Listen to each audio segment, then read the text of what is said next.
Hey guys, it's Tony Robbins. Listen, I've got a video here for you today that I think you'll really enjoy. I am, for the last, I guess, 9 months or so since the economy took its giant collapse all over the world in different areas financially, I've been meeting people that are trying to figure out what to do financially. And I've watched so many people in business who are trying to figure out what to do. Their customers are responding in a different way. They're hanging on to their money and they're concerned. And so I thought, you know, the traditional approaches to business are not making a difference. What I'm best at is modeling. You know, I've always, when I wanted to figure something out, I go to people that are the best in that area and figure out what they're doing and teach myself how to do that and then teach others to do the same once I've proven it's worked with myself. I said, I want to find the best of the best, and I've been really fortunate over the last, as I say, probably 7, 8, 9 months to have spent some time interviewing and getting to know and becoming good friends with many of the top people in the internet marketing. I mean, people that they're not the likely people you normally look at. I look at them as the new money masters. You know, they're guys that, you know, they didn't have the traditional education and ladies that didn't, but they found a way to add value. So whether you're looking for, you know, opportunity to figure out how to have a second income stream, or you have some form of business you're considering being in or you're in and you want to learn some tools, I thought I'm going to create some great products for this, but I thought I'd just send you out first a neat little interview that I did with them. These guys called me up and said, can we come by? I'd love to chat with you. And I said, well, we're going to chat. Let's put it on film. So we just knocked around, and what they wanted to ask me was, look, you know, we spent enough time with you. We know you know how to get people to take action. I said, well, come on over and let me kind of get inside your heads a little bit. Let me see why you follow through. Why do so many people say they're going to do something and then never follow through? And a few people do something inside their head and heart that gets them to follow through. So I just thought you might enjoy this conversation we've had. It's with Frank Kern and John Reese, two of the best in this industry. And I think you'll find it interesting. Maybe you'll be triggered a little bit to think about what will get you to follow through too. So this is my little gift to you. I hope you enjoy. We got the dialing. Thanks. Tony, what's up? Good thing, man. How about you? I'm good. Listen, we've got a serious issue that I think is affecting our market, and we need your help. We actually don't know if we can solve this problem, but we think that you can. So we want to barge in today. We're kind of riding around anyway. I know you're shooting and stuff, but if you got a couple minutes so we can pop by, that sure would be helpful. Okay, well, I'm honored if you help me. Come on over. I look forward to seeing you. Okay. See you, man. All right, man. Bye. Look forward to seeing you, John. Bye-bye. Yep, Bye. see ya. So why are we in a hotel anyways? They use this place a lot to shoot stuff because it's got a really nice background. Oh, so really it's nice outdoor filming stuff. different guests and interviews Yeah. and TV commercials? Hey, man. How's it going? Come on in. All right. Thank you. Hey, Hey, Tony. guy. What's up? How you doing, man? What's all this? Doing a little leadership filming now. That's awesome. Good to see you. All right. Thanks for having us, man. Yeah, you did. Well, come on in. I'm curious to what this major problem is that you're going to see me right away about. This sounds like a setup to me, It's man. a setup, yeah. I told John it was an intervention about his glue sniffing problem. Well, come over and sit on my lap. Yeah, buddy. exactly. So we were doing some talking, and the big problem in our industry, we think, is a bit of a mystery. No one has the exact answer. We were actually talking about trying to figure it out, that, you know, so many people in our market get these courses that, you know, him and I both, for our own respective businesses, spend hours and hours of time, you know, recording these, you know, building these education products, these training products to show people how to grow a business or build a business. But there's this large segment of our customers in our market that we're in that really don't get results. They don't do anything, or they're just, you know, for whatever reason, it's not for them. It's just, you know, we were just talking about how great it would be if there were just, you know, so many more success stories, right? Like, If everyone who actually bought stuff, not necessarily just our stuff, but all of the stuff within our community, if the people who bought it, if everyone who bought it just actually used it, you know, and just followed the directions and followed through, how amazing that would be, like what we would accomplish as a community as a whole if that happened. So our challenge is, what needs to happen, what kind of shifts need to happen to get people to follow through, to get people to actually use the products? You're talking about the same mystery that people have of, you know, why does somebody, you know, get that fat where they're out of control and they hate themselves, but then they go have another piece of chocolate? Or, you know, why does the person who's just, the doctors just told them they have cancer, lung cancer, and say you've got to stop smoking, and some studies show 70% of people keep on smoking. So you're not talking about a minor issue here, right? It's part of life. But there is an answer because there are people that do follow through, and there are people that never did before, and then they've never followed through in their life, and now finally they break through. And that's what I try to focus on, is what those people do. Yeah. You know, in my case, in the business world, I look at people like you, people like Dan Kennedy. Yeah. What do these guys do? Okay, I'm just going to do that to the best of my ability. And sure, you know, it's like, well, oh no, I can't write copy as well as Dan Kennedy, or I don't have as much energy and drive as Tony Robbins. Well, but you didn't start. So like, what? You didn't start out I've got as much Frank as I Kern. got. You didn't start out who Yeah. you are. You started out trying to make how much? Come on. $300. Yeah. Or what? A week. A week. $300 right? a week, yeah. And you failed at that in the beginning, didn't you? I failed pretty miserably, yes. But it was effortless to fail. I mean, it's just like natural, yeah. But truthfully, you went from $300 to, I remember you said your first time you believed, if I remember, was when you made like $2,500 in like It 4 or was 5 5 days when I was on vacation. While you're on vacation. That was when the true internet marketing dream was realized, you know, Right. because I sold a downloadable product and I wasn't even there. I didn't have to ship anything. I was like, oh my God, this was so great, you know. $2,500, and to me that was just a gazillion, you know, because my rent I think was like $400 or something. And when you've told me that story before, and you just did it again, and you get you big grin on your face. Right. You get more excitement on your face than when you talk Lights about up. doing 18. Than when you talked about doing the 18 million, which I know you're proud as hell of, and you didn't get all the money, but you made 18 million bucks for somebody in That's pretty 24 good. hours, right? Yeah. But look at your face. It's like nowhere near as excited as $2,500 in 5 it's the days, same baby. thing, though. I mean, the It is. $2,500 is just as there's no difference. No, I there's don't even think. more. Because there was a moment when you recognized what was possible, but you didn't recognize it until you actually experienced it, but you only experienced it because you had to. Right. You had to keep going until you found it, just Yeah. like you did. You Yeah, had to keep absolutely. going until you found And it, it's right? like the validation that the fear doesn't have to matter anymore. That you don't. There is no other. That, you know, not having the plan B and knowing that you're going down the one path towards what you want. Yeah. It's the validation in your brain that, hey, this works. It may not work yet on the level I want it to, but it works. I've Right. just proven it to myself. Right. And for that, I win. It's game Right. over. I've already won. Yeah. Because I've proven it to myself. Right. So it validates everything in my mind that I want to do now, just at a higher level, and Right. doing more of it. That's it. Right. You just now leverage it. You now just stack it. So what do these people need to get started? Why aren't they starting? We all know the answer is fear. But the difference with you guys or me or anybody who's followed through is we're more afraid of what life would be like if we don't follow through than the person who's willing to settle for what they got and kind of hope it'll change and maybe purchase something for the moment and then not follow through on it. It's almost like people, overachievers, have a little more fear. They're a little more afraid of missing out. They're afraid of not being there, or they got a strong enough reason to follow through. So I'd say if you're looking at home, you want to give somebody some value, go, where do I start? I'm sick of this. That's a damn good place. That's probably where they bought the product in the first place, but now To they're escape not. from that for just a minute. What's that? They bought it. They bought the product to escape from that state. Just for a moment. minute, yeah. So, because well, guess what? What makes people excited is progress.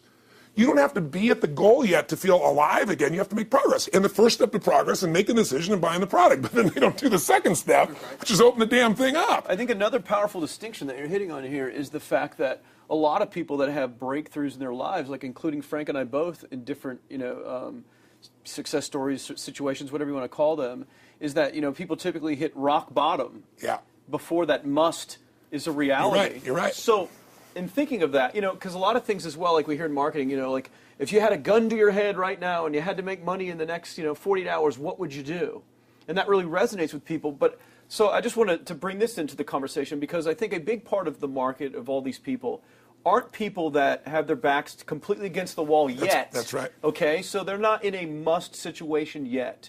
They're in a desire situation where they're okay in their lives. They do have big dreams and ambitions. They do want greater things. But it's not pushing them yet to the point where they will do what it takes To master have the something. must. So what do you think? How do people go from not having their backs against the wall when they have no choice to say, I'm totally sick of this, Right. to conditioning their minds to go from their situation where they are, which may be okay, to getting something greater? Well, think about this. What pisses you off and what excites you is all relative. $300 a week, no, $2,500 excites him more, that memory to this day, than even the $1 million, he did in his first 24-hour version, right? Or you breaking the 4-minute mile, $1 million. That must have been out of your mind. Tell me about that for a second. What did that feel like? You make $1 million in 24 hours. Nobody in history of the internet's done it. Euphoria. Yeah. It was unbelievable. What was your? It wasn't even about the money. That's exactly right. That's exactly right. It right. wasn't really about the money. No, it wasn't. I wasn't thinking like, oh, that's how many cars I can buy. No. It just wasn't. It was just breaking through like another barrier of progress. So at that point, it wasn't about your back to your wall. At that point, what it was really It was about... a further point for my fear, is what it really was. Further point for your fear, and for some people, and I think in some cases, it's also a recognition of who I am and what I'm capable of. So for somebody whose life is already great, this is about, what if I could take on another skill that could create more freedom for my life? And just saying, I'm not going to go out and try and do it all perfectly right now. What I'm going to do for the next 8 weeks, I'm going to create a little ritual. I'm going to do one thing a day to condition my mind, right, so that I get strong, so I follow through. I'm going to read something. I'm going to listen to something. I'm going to immerse myself. I'm going to go for an intense jog, or I'm going to go lift weights, but I'm going to do it consciously to get in a state where I'm going to follow through. That's number one, because people follow through when they're in state. Second, I'm going to get clear about why this is a must for me. It's not because my back's against the wall, but because I want to master an area of life that could create some freedom. I'm not going to master it overnight, but I got the system, I got the plan. I'm going to do one thing a day. I'm going to work on one subject a week. This week's going to be about figuring out what the right product or industry is. Next week's going to be basics of building traffic. And each week I'm going to make a little progress, and I'm going to get to a goal, whatever that is. I'm going to make $1,000, my $300 in a week. I'm going to get to my $2,500. That first $2,500 is the most excited. Unbelievable. The first $300. I remember It's the most life-changing, too. It is the most life-changing. I remember I was supposed to be a truck driver, making $24,000 a year because I'd be making the most anybody in my family had ever made. How'd that work out for you? Yeah, real well. Thank God I'm not driving a truck, right? I think you could pull the truck. I figured out I could pull it with my finger, man. I could do it with my teeth. I could pull it with my teeth, right? 36 grand a year was the goal. If I could make 3 grand in a month. When I did that, I was out of my mind. And then it was like, could I make 10 grand a month? Then it was 10 grand in a day, then 100 grand a day. Then could I make $1 million in a day? I had a day where I made $400 million in a day. The stock value of the company I took public, my personal stock. But it was probably after I did it, though, so it doesn't really count. I'm just joking with you. You're right. People don't remember who's first, Tony. 400 million, a million, yeah, all who cares? the same. Who cares? No, I'm not saying that's to brag. amazing, though. I'm not saying to brag. of course. It's because they told me when I was on stage, I had this audience of about 15,000 people at the Continental Center. It was during a stretch break. I was doing what I loved, rocking the house. Everybody's going crazy. And they go, the stock's worth $400 million right now. I was like, wow, that's cool. It's like, okay, I don't want to sound stupid. It's like, what's next? And I went right back to what I loved. Once you break through, then it just becomes a game. The people that are getting your products have not yet broken through in most cases. The breakthrough happens by conditioning your mind every day, by feeding it a role model or story. It's putting yourself in a peak state where you follow through by getting physically strong. It's creating a little ritual of doing a little bit each day, and then you get momentum. But the most important thing of all is what we started out with. Why? Absolutely. Why is it a must for you? It doesn't have to be you're against the wall, but it has to be something you're hungry for, because the only difference in people is hunger. And if you're not hungry, get around people that are hungry and something will hit you. You watch a conversation, you get around people that are doing better, and all of a sudden you start going, my life sucks. I remember I went to a guy in LA. He's one of the most multi-billionaire guys, I'll never forget. And I lived in the Del Mar Castle, and I was really proud. That was like the symbol of me having taken myself from being poor to providing for my family this great place. It's built from castles in Europe overlooking the ocean, not far from you. And I went to this guy's house. He's a billionaire. He took me down to his wine cellar. I don't even drink wine. Went through this whole thing. At the end of the night, I was depressed. I lived in the Del Mar tenement, as far as I was concerned. I really was. I was like, I live in a crappy place, and all my standards changed. All of a sudden, I wasn't willing to settle for living that. All of a sudden, my back was to the wall in a different way, because as a man, I knew I was capable of more. So people can change their standard by getting around where it's better. People can change their standard by getting associated with what's true, like the bills they got to solve, the problems they got to do it.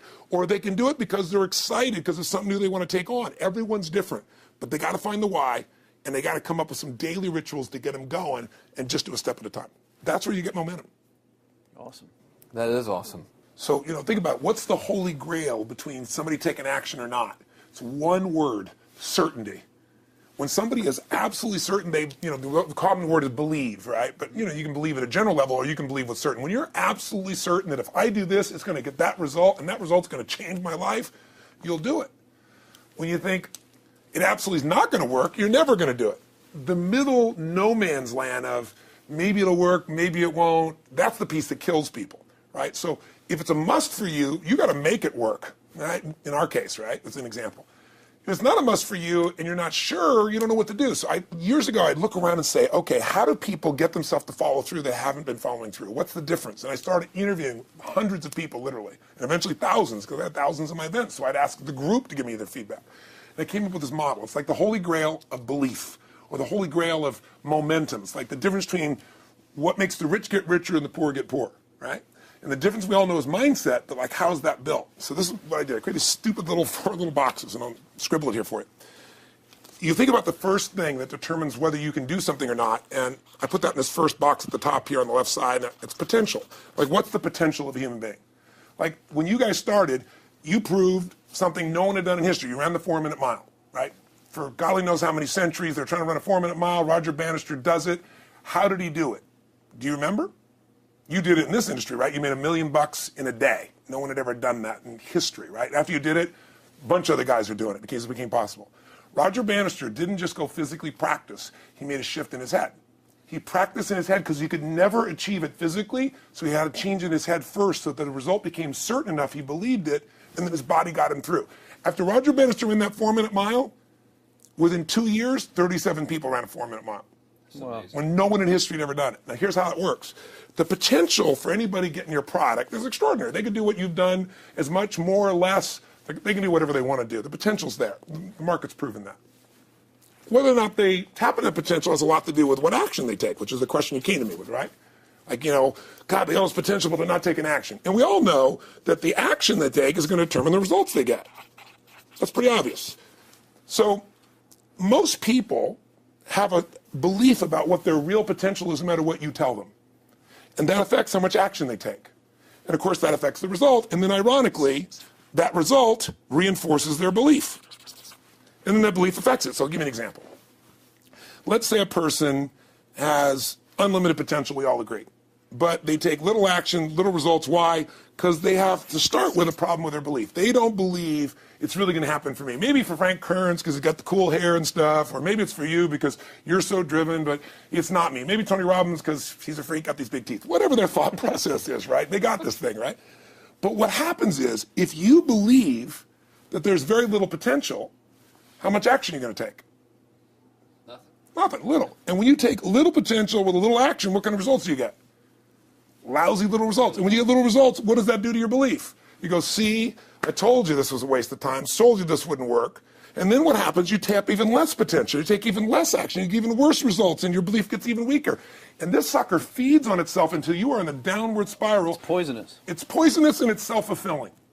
Now, what if something could happen that could come along and fill you with a sense of absolute certainty? Not like I believe, but mean where you know. In you guys' case, mine as well, we knew because we had to. Because we burned the boats. There was no other option. We had to find a way. We weren't going to live that way. We all did it in different ways and for different reasons, but in essence, that was it.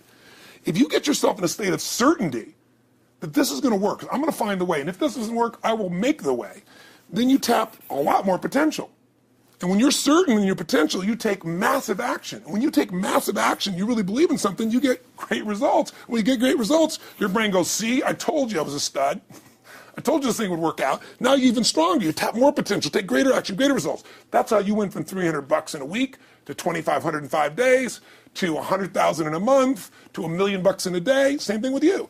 And we get momentum. That's why the rich get richer and the poor get poorer. Now some people go out and they go, well, I'm going to take a bunch of action. All right, I'm going to open this product. I'm going to try it. And they'll say to you, I even did it. But it's like a salesman who goes and knocks on the door, and he knocks on 100 doors and says, you don't want one of these, do you? yeah, exactly right. You know? And even if he doesn't say it verbally, his face says it because he doesn't believe it's going to work. So his voice, his body, the execution is so weak. Maybe if he talks to 100 people, somebody's going to buy out of pity. They don't want his kids to starve, right? But he's not going to get the result. So the core difference in people is how do you produce certainty when the world isn't giving it to you? You go out and you try. In your case, you're 100,000 in debt, and nothing's working. How do you keep yourself going? The way you did it, the way I did it, the way you're doing it, we may not have done it consciously, is we didn't change our potential. That was there. And it wasn't even taking more action. Taking more action with a belief it's not going to work, it's not going to change anything. We got results in our head that made us feel certain as if it had already happened. True or false for you? True. Right? So give me an example so people know I'm not just making this crap up. Well, I mean, just like when I had nothing, I already knew I was driving like Ferraris and Porsches and stuff because I always wanted those cars. I already knew I was going to have them. It was inevitable. Right. I inevitably, that was just my inevitable outcome. But how did you do that? Did you have a ritual? Did you think about it regularly? Was it one time you thought about it, or was it something you had an obsession towards? I had an obsession towards it. I mean, I used to work at a video store, which was the last job I ever had in my life. Thank God. And I used to go to work almost every day. and I used to bring 2 magazines with me to read on my breaks. Entrepreneur magazine, just to read about business and everything else, and read about what other people are doing, look for role models. And I used to carry an Auto Trader with me. And I used to look at Porsches that were for sale. And people always used to ask me, what are you doing with that Auto Trader magazine? I'm like, well, I'm just picking out the Porsche that I'm going to buy. Which probably got you a lot of crap. I did. People made fun of me. I actually had a boss at that job tell me, you know, you really shouldn't do that to yourself, John, because it's very, very likely that that is never going to happen. That it's very likely that you're never going to have that car. That's the kind of belief he was trying to put in my head. And I was like, no, you don't realize that it's inevitable that I will drive here sometime in the near future with that car when I'm not working for you and drop movies off for you to put back on the shelf. And that actually happened. And it was one of the most fulfilling days of my entire life. And the great thing was, when I pulled up in this car, I was in my mid-20s, a car that most mid-20s... What kind of car was it? It was a Porsche 911 Turbo. It was a convertible and everything. It was a beautiful car. It was one I always dreamed of having. But, you know, for a few years, I always circled the ads of which ones I was going to buy. Well, when I finally got it and I pulled up at the store, you know, I had all these people, some people that were still working at this $7 an hour job were there years after I left. And I'll never forget this, even the boss and stuff, and the reaction of the people was like, wow, that is awesome. Is that your dad's car? And all I said to them was, not exactly. Good for you. And I just smiled and just left. But it was, you know, it's the weirdest thing, but I just knew it was going to happen. But you knew it because I conditioned myself to you did it over and over again. When I was in high school, I was not a popular kid, but I was passionate and intense, and I'll never forget. Some particular girls gave me some crap, and a guy too. And I wrote in their journals or their annual yearbook at the end, I wrote, you know, someday, I said, you treated me like hell. Someday I'll be rich and famous, and you'll be an effing truck driver. And you'll be sitting there, I'll be with this beautiful woman of my life, rich, and you'll be watching me on television thinking, you wish you would have treated me better. I actually wrote this shit in people's annuals because I went to a 10-year high school reunion when people showed me this stuff, great. Right? But it's like, I burned the bridges, baby. I was like, this is how it's going to be. So I'll give you a perfect example of this. You know, they did studies, many have been done at this element, where they want to say, how much does the mind affect performance?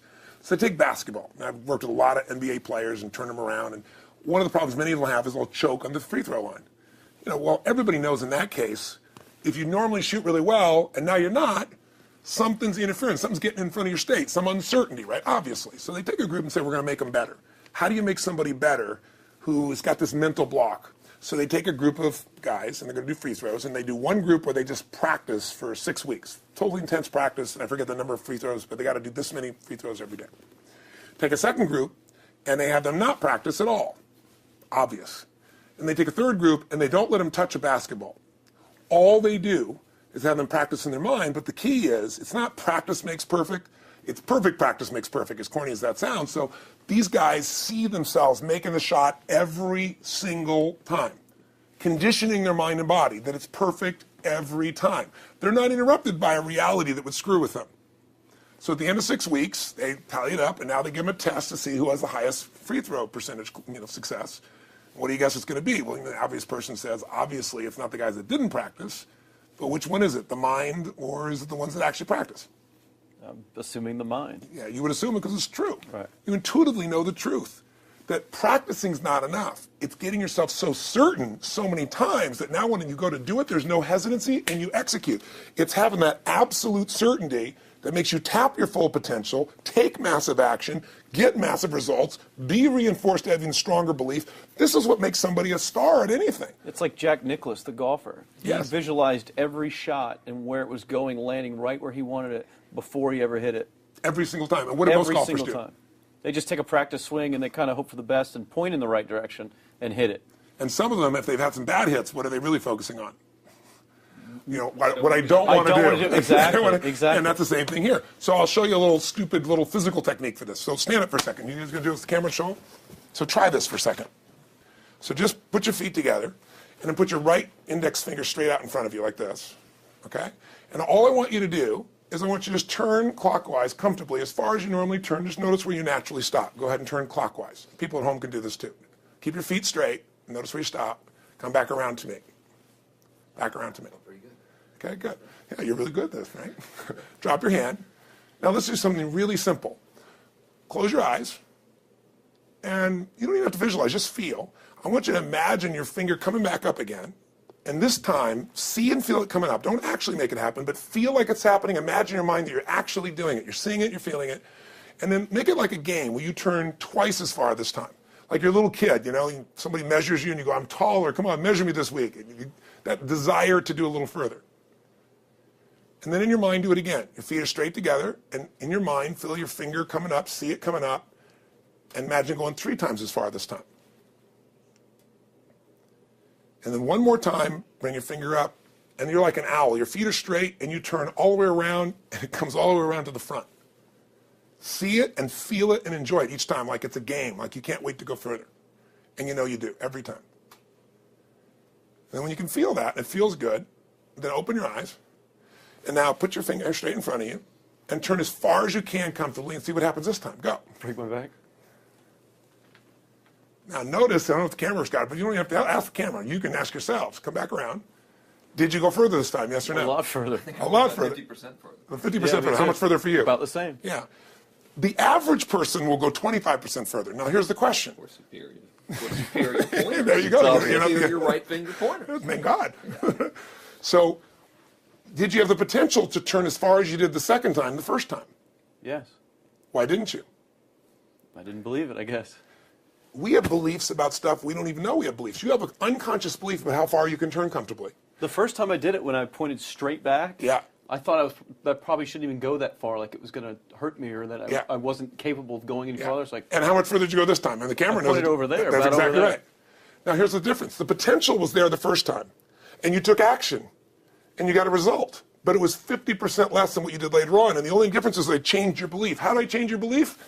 We didn't work harder on your potential. We didn't take more action. I got you to see the result in advance. I got you to see it vividly 2 or 3 times. That's all. Of going further, and then your brain went, oh, I know what to do. Boom, it went there. Isn't that what you did by looking at your cars every single day and envisioning it?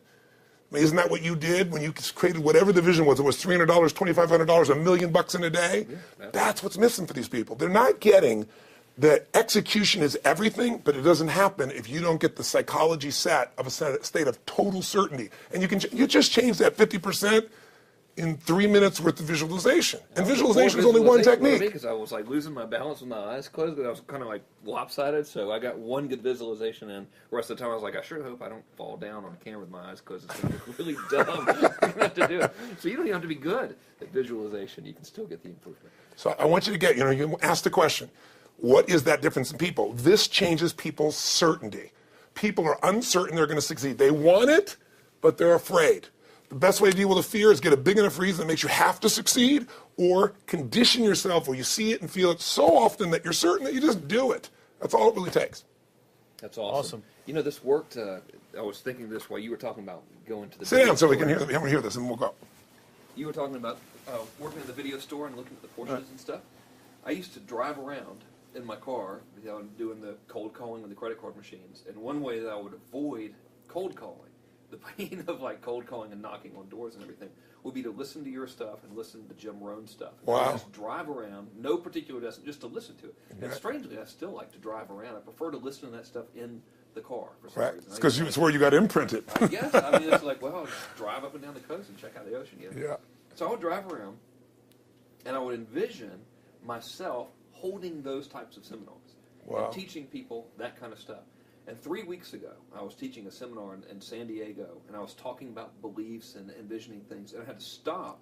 And I shared with the audience, I was like, you're not going to believe this, but I actually used to envision this very moment of me talking to you right now. So it really, really works. Definitely works. Makes a difference, I'd say. I'll tell you what, I worked with Andre Agassi in 1993, I think it was. He'd been #1. He dropped to 32nd in the world. And he was literally ready to quit with no exaggeration. His father was managing him, and he was so angry with his life. And he went through some, I think, wrist surgery at the time, and he's working on his swing. And he was dating Brooke Shields at that point. They weren't married, and not his current marriage, obviously. And so she said, you got to come see Tony. She goes, I don't need motivation. He goes, he's not motivation, man. He's strategy. He'll show you how to make that shift in your head. So he comes. I work with the guy. In the beginning, he's saying, do your magic stuff. Like, oh, yeah, great, thank you. And I said, tell me, if you ever hit a tennis ball perfectly, and I'm trying to get him in the zone to remember that time, like you visioned, where he was perfect at it. He goes, of course I have. And I get him vision over and over again. And finally, he's in the zone. He's feeling that again, right? He's seeing it, and he's feeling certain, and the swing is going perfect. And I said, how's that feel? He goes, it feels perfect. I said, but are you thinking about the swing? You're not thinking about the swing. You're not thinking about how to do it. You're just seeing the result you want so vividly that it's there. So all I did was train him how to go in that state over and over again. He won the next weekend. The second weekend, he came in second. Within 6 months, he was #1 in the world again, and he gave me unbelievable credit. But all it was conditioning the mind. You did it with tape, so did I. We were just talking about this earlier, Pam and I used to go when I was 17 years old down in downtown Los Angeles, this place called Night Education, K-N-I-G-H-T, like in the night. And I'd save up all my money, work as a janitor, and I would get these tapes and listen to these things over and over and over again. I went there for years, and I didn't have enough money, and I leveraged everything I had, but I knew how to train my mind. It's the one thing I knew how to do. This man's name was Mario. I saw him in his 80s. You know, he obviously knows how my life turned out and was very proud of the role he played in that process. He used to tell people the story. This guy's the real thing. He didn't just start out this way. This is how Tony did it. He listened to these tapes. He conditioned himself, right? This is the real stuff. He passed away a few years ago. I'm calling his house, and he passed away, and his daughter was there, and she wanted to share with me that how I touched his life and so forth. But the best thing was, I thought, you know what? I want to get those tapes. I want to get that stuff that conditioned you. I want to go back to that moment like you did of, you know, that moment was visualizing, now I'm living it. And she said, he left all this in his will to you. So I have all these tapes now that are from the time when I originally went through, and like I'd go to sleep and I had these sleep tapes that conditioned my mind to believe that I could succeed even when I was sleeping, or to build energy in my body. And anybody who wants to succeed has got to know it doesn't just happen. You can buy a product, but you also, with that product, have got to condition yourself. You got to make it a must, and you got to get a ritual. And if you do it, whatever you used to dream about you thought was so huge, you'll just live it. You'll live it like you lived this yesterday. Like we're all living the life that we envision because we had to, and because we played this game with our head. We got the belief to be real by seeing it enough times and feel it enough times till our brain believed it, and then it made it happen. Which raised the potential, which made us take more action, which got us better results, which raised our beliefs again. That's right. And then that's why the rich get richer and the poor get poorer. So instead of bitching about it, change it. And this is how you change it. It's like a self-fulfilling prophecy. Completely. It's pretty easy to change. Just that one simple exercise was amazing. I'm still like, holy crap, you know, I wonder what else I can do now. But look what most people do. Most people do the opposite of that, right? They get the product or they think about doing it, and what do they envision? It not working. That's right. The excuses. So they envision it not working. As soon as they envision it not working, they feel uncertain. As soon as they feel uncertain, how much potential they tap? Little, if anything.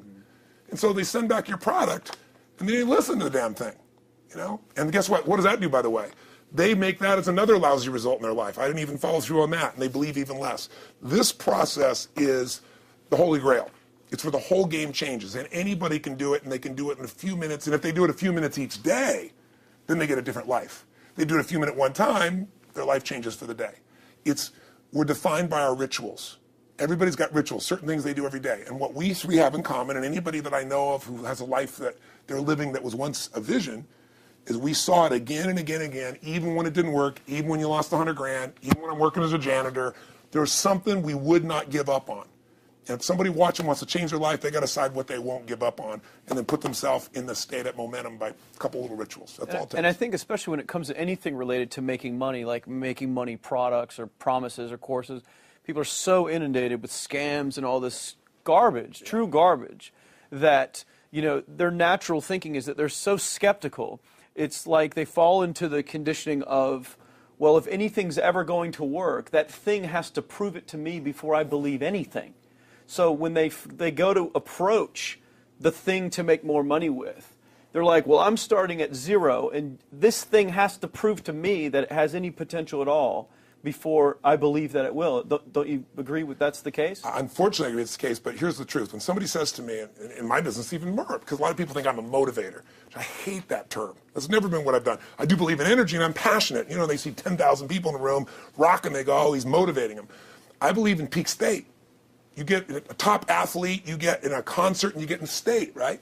The problem is, to defend themselves so they won't be disappointed again, they lower their expectations. So someone will say to me, well, I'm skeptical or I'm pessimistic. And my response to them is, no, man, you're gutless. It takes no guts to be skeptical. You don't have to have any capacity to be a critic. And now with the web, you don't even have to own that you're the one being the critic. You can burn somebody and, you know, anonymously, right? I said, you know what? It takes guts to believe.